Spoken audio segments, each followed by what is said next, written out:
అంగడికి వచ్చిన వాళ్ళందరినీ అడుగుతాను ఎవరికి ఓటేస్తారని.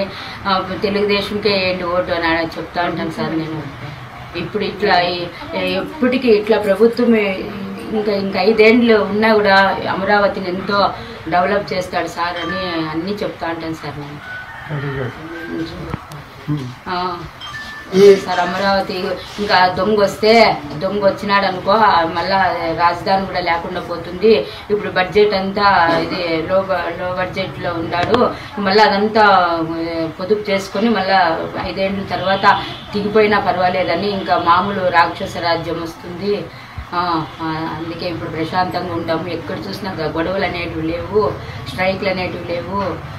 ప్రశాంతంగా ఉంది మన రాష్ట్రము. మళ్ళీ వాడు వస్తే అల్లకల్లోలం అయిపోతుంది.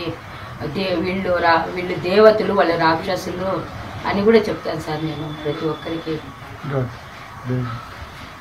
అభిమానం మాత్రం మనస్ఫూర్తిగా గుండెల నిండా ఉందమ్మా. గుండెల నిండుకుంది సార్. మా ఎమ్మెల్యే గారికి కృతజ్ఞతలు సార్. ఎప్పటికీ మహానుభావుడు ఎమ్మెల్యేగా మాకు నీళ్లు కొరత లేదు సార్. కాలువలు కూడా బాగా క్లీన్ చేస్తూ ఉంటారు సార్. మేము ఏది చెప్పినా కూడా వెంటనే యాక్షన్ తీసుకుంటారు సార్.